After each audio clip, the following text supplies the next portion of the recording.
Alright, hello everyone. Tinto Flavor number 30 about France. Of course, Europa Universalis 5. This is part 2.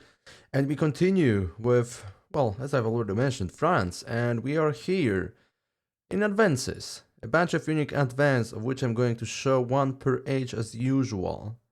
So, we are over there, and I see that already a few of them, at least, are related directly with military, which is what I like. All right, so a knightly nobility. That increases the noble's levy size plus 100%, which seems to be a lot, but I assume that actually there is not so many levies from nobles, so it may look impressive, but in real numbers it might be still not so much. So yeah, it is what it is. As we seen in one of the developer diaries about military affairs, you have different type of levies based on from what group they come from. So yeah, we have noble levies. We also have peasant levies, and I think we have one more from burghers. I'm not entirely sure, but I know that there are nobles for sure and peasants as well. Quick description: the nobles of our nation have always provided the best soldiers to our armies. Their trained troops will serve our nation and defeat our enemies for the glory. Fair enough. Next, we have Elan. By the way, this is Age of Traditions, which means that this is the very first stage. I'm not entirely sure, but I assume that. Next, we have Elan, which is Age of Renaissance, increases army morale by 20%. That actually seems quite a lot. Cultivating the doctrine of attack is the centerpiece of the army. Our men show such elan, then we have a clear edge on the battlefield. All right, sounds cool. Of course, now someone, you know who, will say that oh, it's overpowered. It's overpowered. Like every big nation is overpowered. I hear it. I hear it a lot. I see plenty of videos in YouTube. I haven't watched them though, so I cannot say what's inside. But the titles are like, well, this country is OP. They have OP manpower. They have OP fleet. They have OP economy. They have OP politics. They have OP everything. And you hear that about any major country in that game, or even not major, but very specific ones as well, like with the flavor. And it's like, yeah, everyone is OP, of course. Um, who knows? By the way, it's interesting. I know it's clickable. My main question is whether it's correctly evaluated, because I fully agree, and that's, by the way, impressive, and I admire that and respect that many content creators are simply amazingly good in that game already because they got access like 3 months ago or so. They spend hundreds of hours already, and they know what they do. So if they have certain tools, the right tools, they can achieve a lot. And I don't know whether it's correct to say that certain countries are OP. I feel like if they take any possible country, maybe not any possible, but the big nations, big countries, I can imagine that they at some point they will become OP because they know what they do and they understand the game very very deeply. Comparing with mediocre average player like me, or well, I guess many other players as well. Alright, yeah, it doesn't matter. Let's continue. So we have Gendarme Compagnie. This is Age of Discovery, increases cavalry power plus 10%, army maintenance decreased minus 5%, and quick description: reliance on the system of levies has exposed our government to great risks, and it has proved to be severely limiting. We should establish groups of heavily armed cavalrymen with a fixed salary to serve our ruler as a standing army. Why only cavalrymen? Alright, next we have establishment of Recette Generale. I'm sorry for butchering French. This is what it is. Age of Reformation, that increases tax efficiency by 5%. Might be quite a lot. The intendants responsible for collecting the taxes of the people shall not be named by the estates, but by our ruler directly. This way will ensure the officers will be loyal to the ruler alone and gather the rightful tribute owed. Well, this is a bold assumption, I guess. Okay, then we have the Philosophers, Age of Absolutism, monthly research progress plus 5%.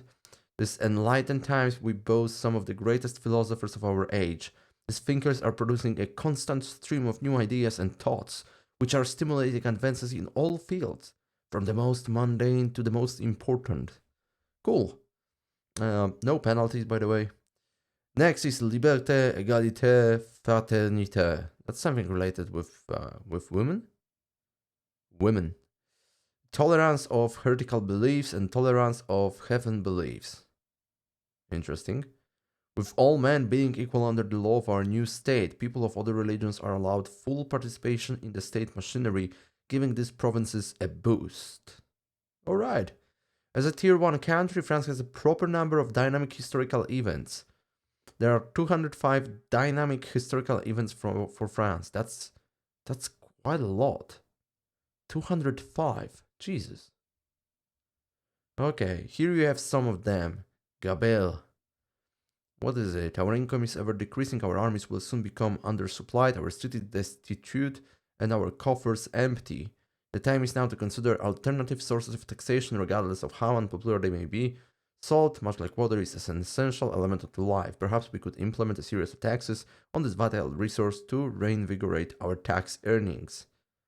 Oh, and there is also a historical note, like always, so that's something I really like. Let's read it briefly. I will skip those main parts. Let's just focus on the historical perspective.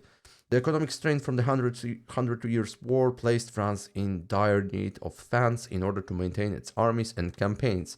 As such, France resorted to taxing salt, an essential commodity in medieval Europe used for the preservation of food, among many other uses, which made it a lucrative target for taxation. In spite of its wide unpopularity, the gabelle became a pillar of state revenue.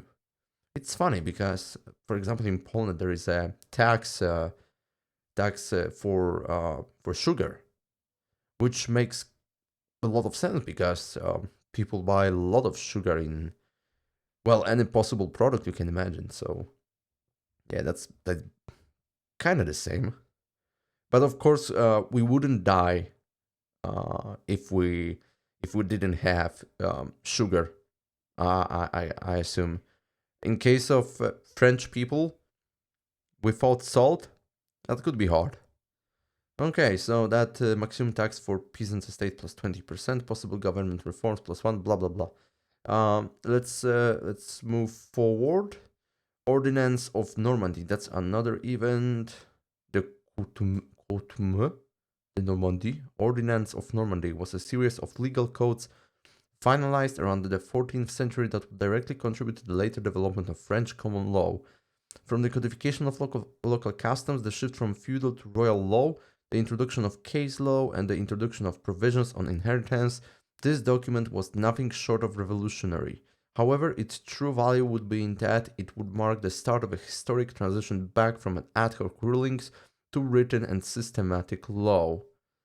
Okay, and you can select whether the ordinance would be enforced or upsetting the nobles would be unwise. Next, we have Rise of Etienne Marcel. I'm wondering whether all those graphics are always the same or they change. That's an interesting question. This event will start an event chain about the Fleté of Etienne Marcel, Provost of Paris. Cool. So, okay, I guess that if we have that, I don't know, this is a book symbol or whatever it is, that means that there is some specific event chain for that. All right. The Eagle of Brittany. What is it? Okay, I don't want to read it for now, because it doesn't really matter. It will matter when we start playing, but for sure there is a lot of them. And this one, another event chain about Bertrand du Guesclin. Okay. Mintico de Franc, and there is also historical notes, so that's something I would like to read. During the later portions of the 14th century, France was left strained financially from its conflicts with the Kingdom of England in the Hundred Years' War. In the Battle of Poitiers, Jean II was captured in battle by the Black Prince. After a series of negotiations, Jean II, along with other prisoners, would be ransomed in return for financial compensation. Upon his return, Jean II issued an ordonnance for the creation of the franc gold coin to pay for the ransoms. Lasting from 1360 until 1380, the franc would be reissued in later centuries and become the national currency of France in 1795. All right, all right. There's also a couple of options allowing the minting of the franc. We should exploit this new coinage. The risks are too great. The birth of a permanent taxation system, another event. And again, you can select one. What we have here as a historical note: Charles VII's reign saw a remodeling of French finances with the establishment of the Tollet tax, which led to the birth of a permanent taxation system in France. While the nobility and clergy were exempt, the newly established Tollet, a direct land tax, would considerably assist in the state's finances following the end of the Hundred Years' War. Okay, I've noticed that all those events are on the very beginning of the game. This is like 14th and 15th century, I guess. I'm truly wondering about some mid and late game events for France. Something related with I don't know, revolutionary France even, which is certainly the late game. Okay, what's that? Let's issue it. Oh, so I think I asked one time what are the repercussions of certain options. What are I'm sorry, there are some bonuses or some penalties if you select one or the other option. And here we see it. So look at that. We have issue it. If we select that, we will gain access to tail laws. We will remove the ancient French taxation government reform. We enact the permanent tax policy in Tail. King Philip VI, the Fortunate de Valois, gains 10 administrative ability and gains 5 diplomatic ability.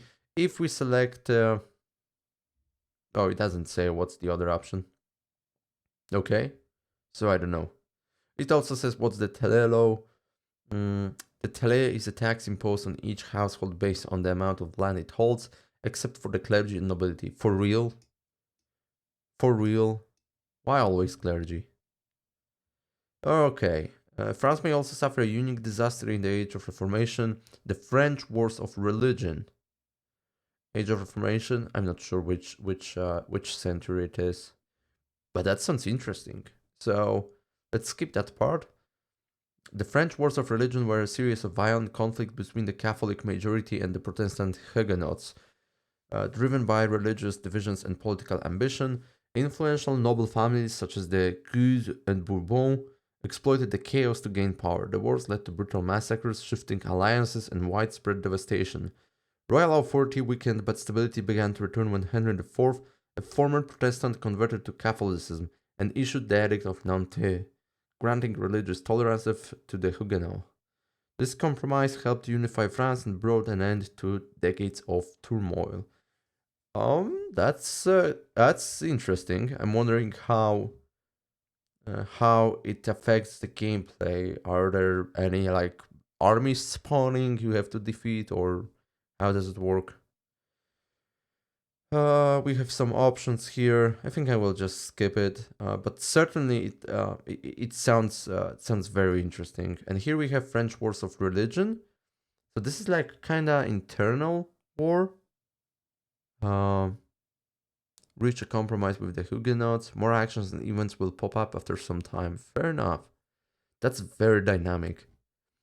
So it's also very specific for each and every country, depending on which tier the country is. So not all of them will have such events, but the major ones for sure. So yeah, that's very promising. By the way, there is a lot of many videos from Europa Universalis 5. Like the big fishes are allowed to publish the videos from Europa Universalis 5. So there is a lot of that. This is what it is. It's actually the 1st of November, so just 3 days left.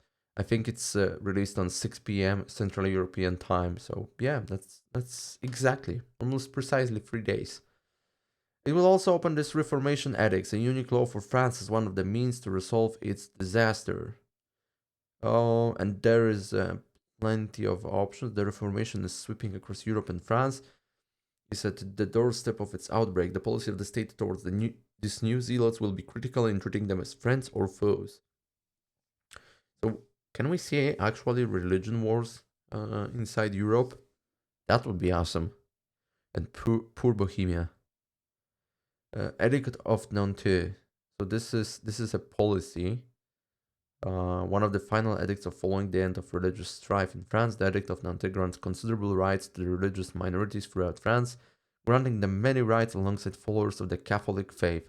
It also ends the decades-long persecution faced by many Huguenot followers.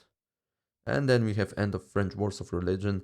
And yes, I haven't said anything, but that's pretty graphic, my lord. This is so annoying. That looks so damp, so ass. Jesus Christ. I know I'm repeating myself, but I cannot believe it. It's still there. It exists. That's gonna exist forever, I guess. Alright, let's move forward. And here are some more events for the late game. Oh, that was the question I was curious. Cardinal Richelieu. Well, I remembered Cardinal Richelieu is somewhat different. He didn't look like that. Is he? Well, is that Cardinal Richelieu? Dr. Armand Duplessis. Cardinal Richelieu was 39 years old when he became chief minister of King Louis XIII in 1624. His main successful efforts in domestic policy were the fight against the upper nobility and the Protestant political privileges. He also supported overseas trade, colonial expansion, and the constitution of a permanent Royal Navy. The most notable achievement remained the diplomatic game he played during the 30 Years' War. Yeah, let's go. Pushing with French Gaul, the Swedish intervention in 1630, and ultimately with France joining the war in 1635. His aims had been the reduction of the House of Habsburg, and the extrication of France from encirclement by enemy lands. He is considered as the inventor of the concept of real, and we don't know war because we cannot read that. Yeah, 30 Years War. That's cool. I hope that that event exists. I don't know whether it's some kind of disaster for Europe or for certain country. I don't know, but I hope it really exists. Maybe there's like Casus Belli. I have no clue, but I hope it's there like 100 Years War. That's gonna be really really cool. All right, René Descartes. Yeah, I love that. French mathematician, scientist, and philosopher. René Descartes, been called for the father of modern philosophy because he was one of the first to oppose scholastic Aristotelianism. René began by methodically doubting knowledge based on authority. The senses and reason then found certainty in the intuition that when he is thinking, he exists. This he expressed in the famous statement, "I think, therefore I am." Descartes developed a dualistic system in which he distinguished radically between mind, the essence of which is thinking, and matter, the essence of which is extension in three dimensions. Jesus, I mean that's already complicated to me. Let's move on. The commissioning of Versailles. All right, what is it? In 1669, Louis XIV, 1638, 1715. Oh, he lived quite long. Decided to convert an old hunting lodge at Versailles into a palace of unprecedented magnificence. It was completed in 1682 and the court moved there in 1683. There was not a kingly or princely court in Europe which could match Versailles for the opulence of its gilded interiors, its mirrors and chandelier, with an appropriately matching flamboyance of courtly ceremony, and there was not a kingly or princely court in Europe which did not, either openly or secretly, aspire to match this model. We need it for the glory. Such a project would be a great expense on the state. Absolutely, that's true, but still, we need it for the glory. Definitely. And you can build that. This is just a building, which probably costs a lot based on what I can see here. Looks like a lot. Yeah, the Palace of Versailles is a major complex of the royal residence with several salons, halls, chambers, a chapel, and even an opera. Diplomats and members of the high circus come regularly to the palace to their bidding with the French royalty. All right, all right. Oh, that's almost the end. Rousseau publishes the social contract. I don't care. I'm slight. I'm sad that I haven't seen Napoleon there. Yeah, I hope to see him, but I believe that they haven't shown him here because he looks ass as well. I mean, his 3D model is probably the worst I've ever seen in the whole series. So yeah, that truly sucks. But either way, that would be it about France. Looks very promising. I've expected to see more about late game or mid game. It was definitely focused more on especially events on the early game, which is fine. Of course, you cannot include everything in such an article, so acceptable. But I'm genuinely curious to play as France. I can imagine it's quite challenging, especially for such a bad player like myself. But still, it might be very satisfactory. Actually, I can imagine that any country is very satisfactory. So, all right, that's it. I think I will publish two more such episodes because that one will be released tomorrow, which is 2nd of November. So we have the 3rd and 4th of November still. Probably on, yeah, I will find something. Either we will take a look at development diaries. Let me see. Oh my god, not that. I'm interested only in Europa Universalis, please. Thank you very much. So yeah, I'm wondering. We could either target some development diary.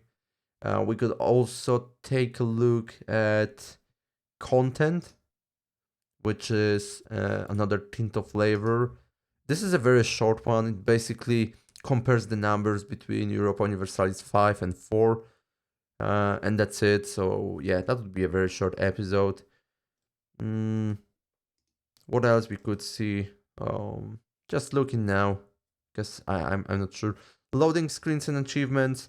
Well, loading screens, those are only graphics. Of course, it's nicely explained what they represent.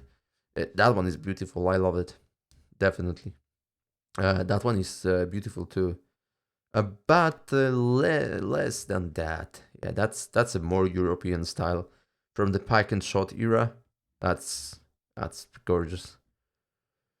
Yeah, and then we have achievements. There is quite a few of them. I don't think they listed all of them. Did they? I'm not entirely sure. But yeah, I think I will just jump to some of the development diaries. Either about politics or we will see. Okay, so for today that's it. I hope you like it and hopefully see you in the next one. And we are 3 days until Europa Universalis 5 gets released for everyone, not only for content creators. So yeah, once again, thank you very much and see you next time. Goodbye.